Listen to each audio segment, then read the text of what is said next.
What's up, guys? I'm SaltEMike, and this is your Star Citizen Week in Review for May 11th, 2026. This is a massive week where we have patches, a roadmap, a monthly report, an ISC, an SCL, and a sale.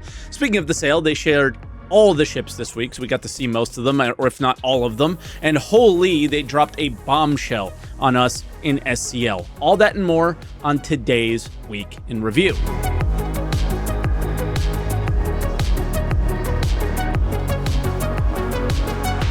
And as always, if this is your first week in review, this is where I take all of the official Star Citizen news each week, put it into one video, and share some of my opinions about it. I also live stream on Twitch, twitch.tv/SaltEMike. No sponsor this week, so if you guys are enjoying the video, just make sure you watch it all the way through, hit the like button, comment down below, and we have so much to get through this week, so let's get to the patch notes.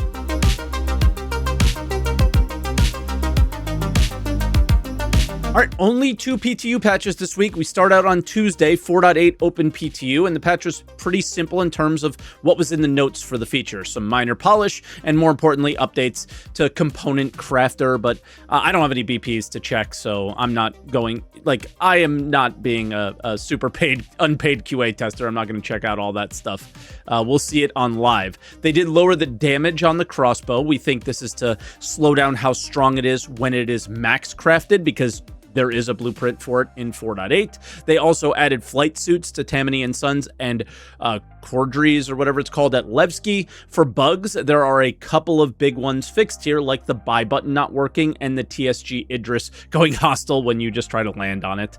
What I did in this patch was check out the show floor. There are a number of spots missing for the ships that are coming, and we'll see those in a little bit. And then people were speculating because the flight blade section of the show floor, which has been there for a while now, doesn't have any flight blades on it, so maybe they're going to try and resell these for money, or maybe just in game or something like that. So people were kind of freaking out about that a little bit.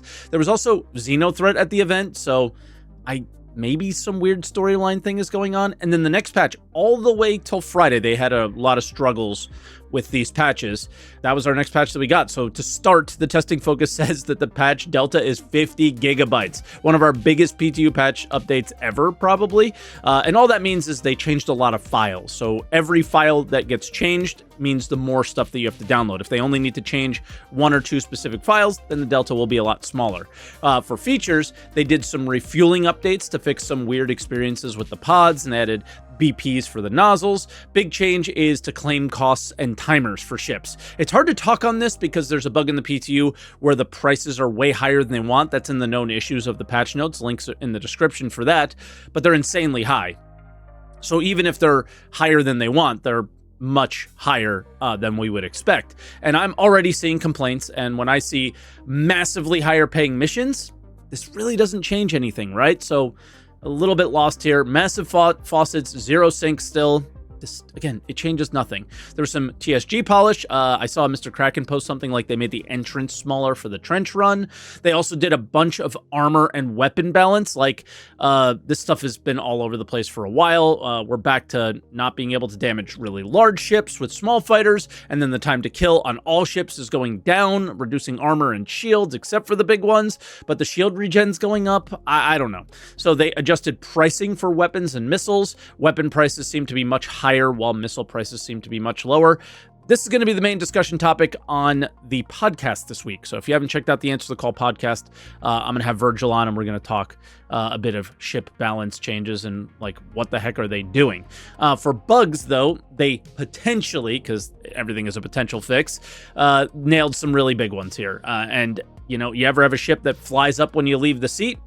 That's on the list to have been fixed. Have your ships just died instead of getting disabled when you hit 0 hull?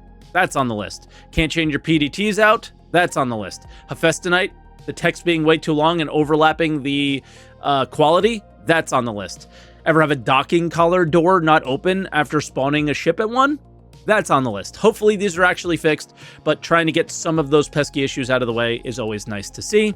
There's also some VR updates that they've been doing every major patch, and then things that are not listed in the notes. DefenseCon has been updated to have its fire from the videos that we've seen, as well as the dancers. The Anvil Odin has its hologram at the top of the Area 18 tower, and it's obviously huge. I can't find a use case for this thing. When a ship is in a class of its own, what do you even do with it? Is it just a flex to flex on other people? Honestly, right now, that's exactly what it is. So enjoy your flexes, everyone. But all you're doing is just hurting the game, I think, in reality. The Alliance Aid Fabricator is in the patch, finally. And the next one is literally a game changer. You can now create a beacon that an NPC appears next to you with cover, and it'll just refuel you. And it happens almost instantly, so you never have to stray off course if you're going to be low on fuel. I locked on the ship, requested docking, and I was fueled up in no time. So much more convenient than going out of your way to hit the closest station towards where you're going. Now, I couldn't tell the cost of it, but I don't think it matters what it is. I'm paying for it no matter what. It has a significant cooldown. Keep that in mind. And just during editing, they released a patch late Sunday night, and all it was there to do was fix those claim timers that we had just previously talked about, that they're a little bit better, but there's going to be more balance on that soon, they said. So we'll see. A lot of people are freaking out about this. I think it's kind of justified, but at the same time, who knows?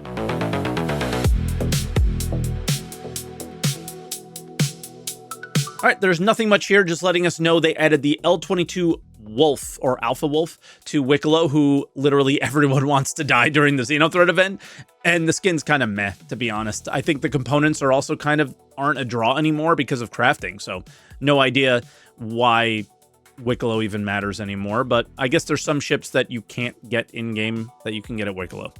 For example, the Idris, right? Also, a little note from Nicou on Spectrum. The ship hangar services are not set to committed yet, and we're really, they're close, right? They're simply implying that this might fall off, but doing the right thing and not trying to set false expectations with the roadmap. So, good on them. We really appreciate that. That's it, though. So let's move on to the monthly report.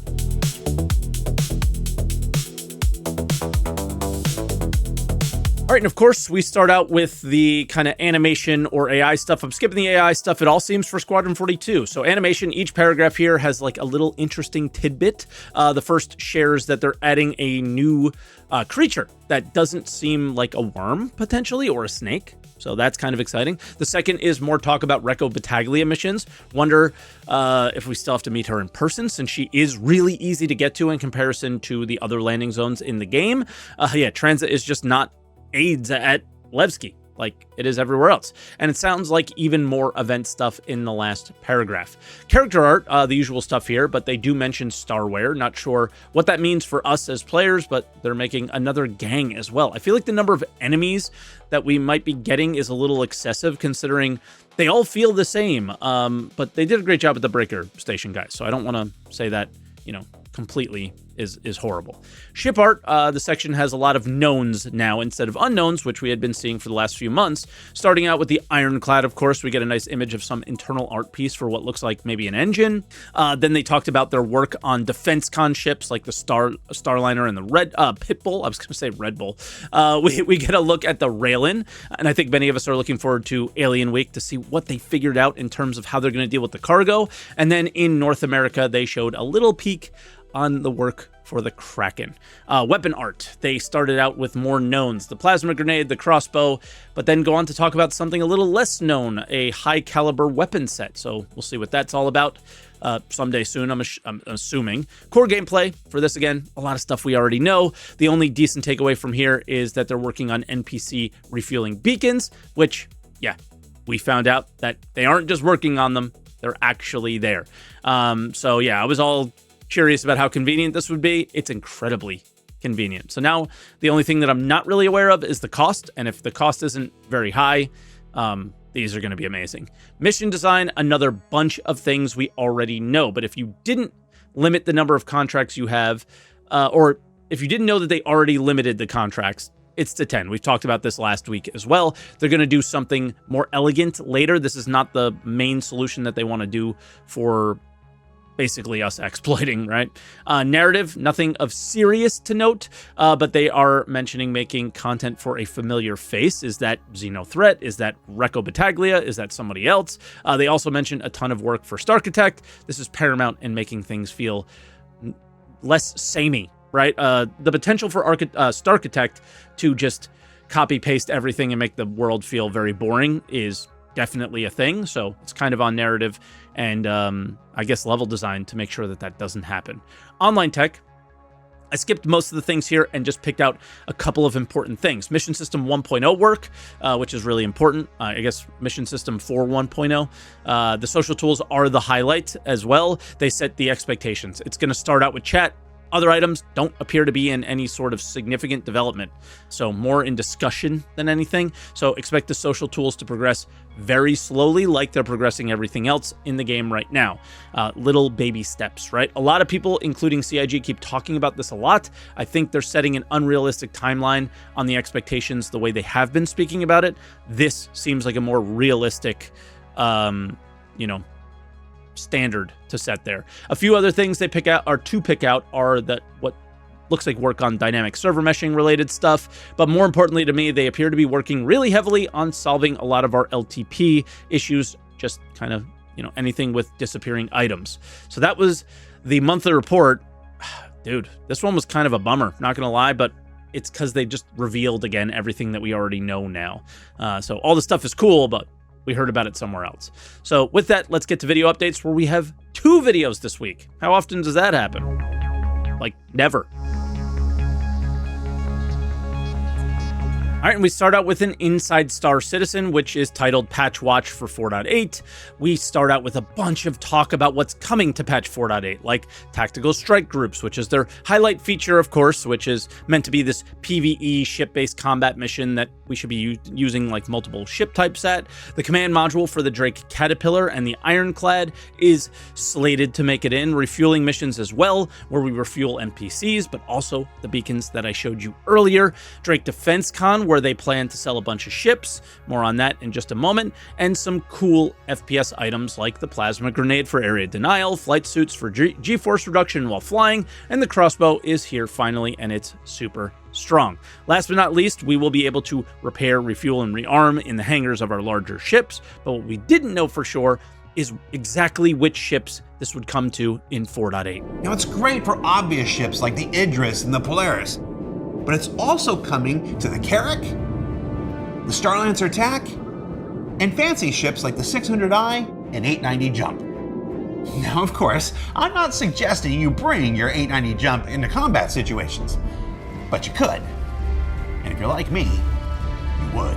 So of course, it was on the big ships, but many of the ships that we have little hangars, right? I think the Origin ships were maybe the weird one or the surprising ones, especially the 600, but they do have vehicle hangars, so it does make sense for them to be able to do this. And for DefenseCon, they've been showing us ships all week on Twitter, but many of these we get to see in action for the first time. Since we're in the middle of DefenseCon Reveal Week on social media, let's take a look at some of the ships on offer during this year's event.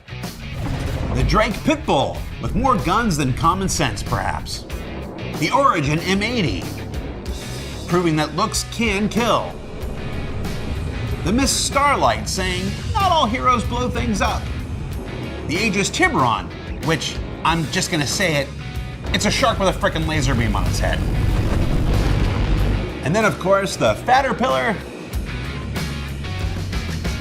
and the Iron Chad Assault from Drake. The latter of which is getting the same hangar services we discussed before, and all things working out like they should. Both will be coming to PTU on Monday, May 11th, for existing owners to fly first. Yay! Holy, the Tiburon was the one that we've been hearing about for a while, but caught me off guard completely. This was the first look at the ship for me as well, and they had yet to tease it on social, so it was pretty exciting. And then Jared did something I really appreciate in a video about 4.8. He let us know some of the plans for future patches. So it's easy to see that there's a lot going on in 4.8. And like 4.7 before it, this also extends to the weeks after release, with additional Defend location missions coming in 4.81, some Alien Week festivities in 4.82, and if you haven't heard, the return of Xenothreat in 4.83.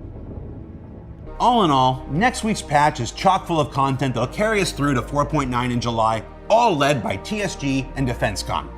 And in that new DefenseCon spirit of sharing things early, let's carry that over and talk about the rest of 2026 for a bit.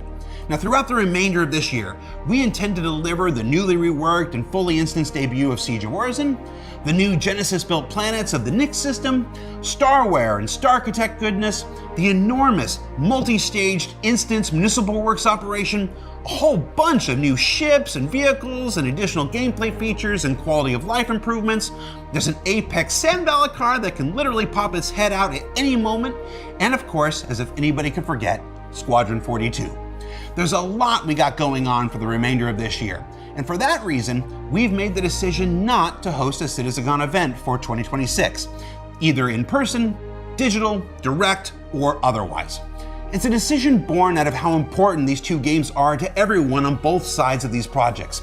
And while we'll certainly miss getting to meet so many of you at once, we do encourage you to check out the Bar Citizen World Tour that's well underway. Number one here, we've had 3 ISCs the entire year. They've all been patch watches. So even though he's talking about these things and showing nothing, that's more than we've been getting, right? Number 2, 4.8.3 is a thing, so there'll be a lot of updates for this cycle. And the stuff that sticks out to me is Genesis, as they've been saying, it's just Nyx, so no Stanton or Pyro updates.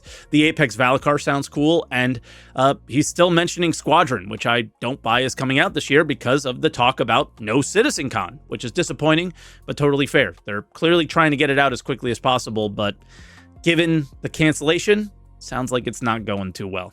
Then we had a Star Citizen Live, which was a vehicle Q&A, and I think they just talk so much in these and show nothing, so it's hard to give concrete information about what's going on because vehicle stuff is all about feel.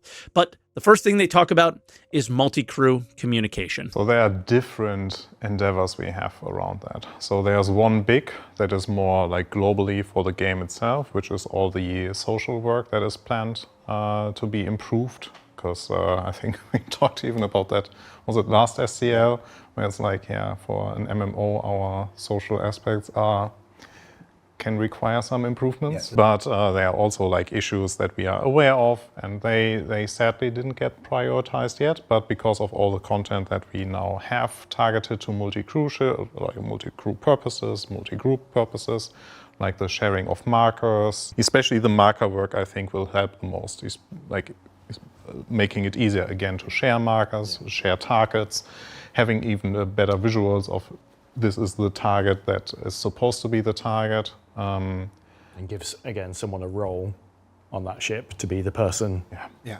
Do this. Absolutely essential for these capital ships, the Idris, the Javelin stuff. We've seen these images of the map table and stuff, having there be a role that is, all right, that's our new target, being able to click it and for that to go to every turret, gunner, and be like, this is your target. When this guy comes in front of you, that's who you're doing. Now, I'm really looking forward to this. I don't think it's what Jared is saying is essential because anyone should be able to do this. Not everyone needs a fleet with a capital ship in it, right? There could just be a bunch of light fighters in a fleet, a bunch of mining ships, but someone does need to play that role of being the shot caller, I guess, and this feature will help with that.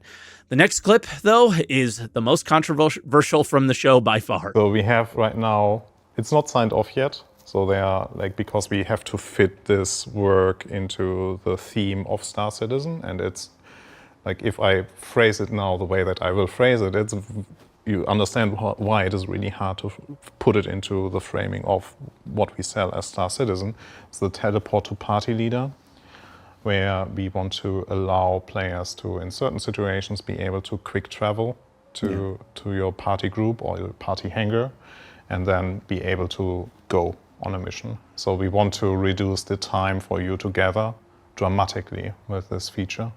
We have to try anything that can make the process of getting into the game and playing the game more enjoyable, more effective, has to be considered. That has to be a major priority, especially as we go towards 1.0. Now, I'm fine with this if there's a good amount of balance. Jared's section here, unlike the previous one, I think is the most important. They have to investigate options to see what works. They have to try to improve the experience. After that, we give them the feedback, and we can give feedback now, of course, but they have to try to fix this issue. And you cannot deny that travel in this game and, doing anything is 100% an issue. It takes too long. Next up, they share with us what is likely next on the list in terms of features that we're going to see in the game? Is there an outstanding gameplay role that has a higher priority than others, that might come sooner before others, maybe? Actually, there's, right, for crafting, we have one element that we have been talking about that it is still missing. I think even in the last episode we were talking about refineries. And that definitely is one that is very high on our list, also because we sold the Expanse. Yeah. And there are other ships that have refineries built in. Yeah, so there's the Starfarer that has a refinery on it. All right, not a whole lot to say on that. Refinery gameplay is next. Awesome.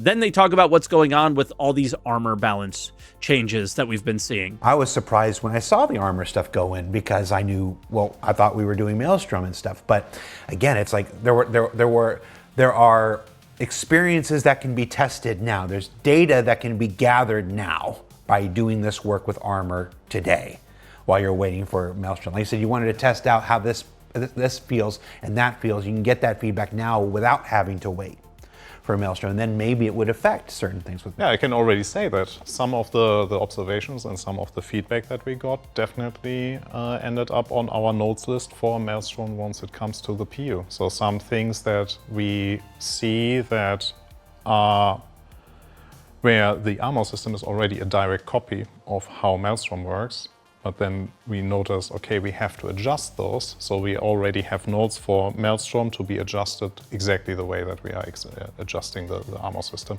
So it helps us in the long run, so we have to spend less time in iterating over the Maelstrom system because we are already doing that in a different system, but it's the same. Great. So they're going to use this data to make Maelstrom make sense. I have to say this sounds good, but how often do they tell us that they have this grand solution, like we're going to update the star map, guys. Everything's going to be better, right? Yeah, sure it will. Maelstrom is going to solve everything. Server meshing and all this stuff.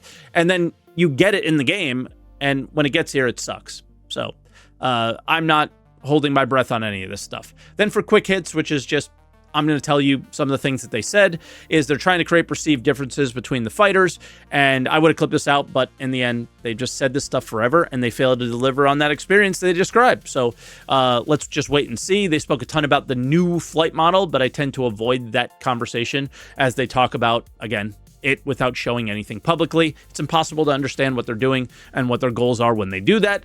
The Raelin is a non-combat alien ship that is coming during Alien Week, but they confirmed that there will be more than that this year in terms of alien ships, and they will be non-combat. Missiles are a mess because they're too fast and they want to slow them down, but they feel countermeasures are too easy as well. They want to have us try to maneuver and avoid missiles in the future. They, of course, will continue to add ships for careers, and will add more ships for careers that are already ships. For example, heavy salvage. We already have the Reclaimer, but they're going to one day make a heavy salvage ship. I don't think that's like a thing that they're actually working on, just an example they were trying to give. Torsten would love to do science gameplay, but nobody will let him, and I love Torsten, but that, I don't know. It's science. What does that even mean? Suit lockers in our ship's work has begun, but it sounds like it'll be a long process. They don't want to Mark II the Caterpillar. They want to update it and give it modularity. They joked about a broadside gun, but never said any official modules. So that was SCL. There was more there. Link is in the description. It was a long one, but it was just a lot of, this kind of stuff. So let me continue to do this and move into other updates.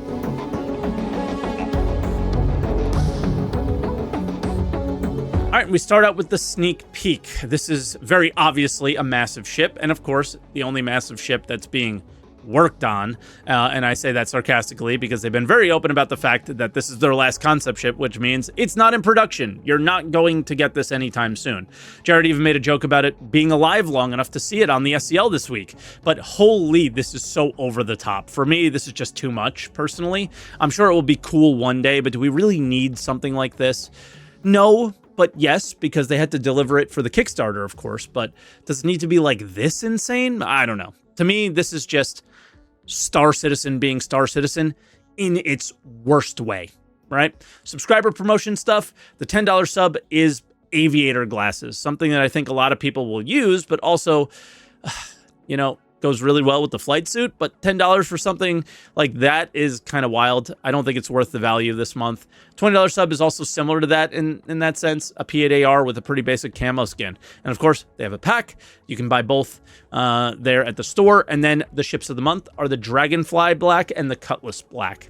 Twitch drops are next. This is pretty simple. Twitch drops are back. I'm not sure, but I think this one might be more impactful than the last, as flight suits in 4.8 are going to have an impact on the game, even if it's small, on G-force mitigation. So I'm kind of pumped for this one because I love the Murray Cup colors and logo and stuff. So I'm absolutely going to go for this one. All you have to do is just watch a stream for a total of 4 hours. It could be split up over a number of watching sessions and different streamers. So go watch your favorite streamer on Twitch or try somebody new.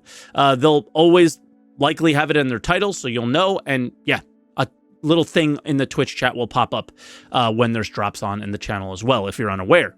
Because many of you on YouTube probably don't go to Twitch, right? Then DefenseCon sneaks are next. They did a bunch of sneak peeks. We already saw all this stuff in video updates, but it is something new that they haven't really done before, is teasing all this stuff on Twitter. So this is the show where we share everything that they do. So on Monday, they did a little Drake Pitbull look. On Tuesday, we saw the M80. On Wednesday, the Misk Starlight. Thursday was the Tiburon. And last but certainly not least, the Anvil Odin. Then we have dev posts. Transport is only going to be in Grimhex for 4.8. So this comes out that, yeah, it's only going to be there, and it was tested in Area 18, so people were really confused because it was fairly successful. And yeah, people were annoyed by this a little bit. But Duncan posted on Reddit about why this makes perfect sense. They don't want to test this, which is, on Area 18. And again, you are testing this in a live server when it's the first release, right? Area 18 has DefenseCon, and it's their biggest sale of the year, and a free fly as well, so it might break. It might not, but if it does, it's going to break really bad. So I do expect it to come swiftly after with one of the dot patches probably, but during the event, no. They also nailed the feature of a patch early, so yeah, you can't hear, kudos to them. That's awesome. You don't hear that much from CIG. Then courier missions are gone. So if you're one of the people who were wondering, one of the 3 people who were wondering where courier missions were, Elliot addressed it in the post. It should be back in 4.8. Oh my goodness. That was week in review. Holy, this week was insane. They did everything in 1 week. That has not happened very often in the history of doing these videos. So that was a lot to put together. Please hit the like button if you enjoyed it, because it was a lot of work for me. And yeah, hit the follow or hit the subscribe button. And guys, we'll catch you next week. I'm done.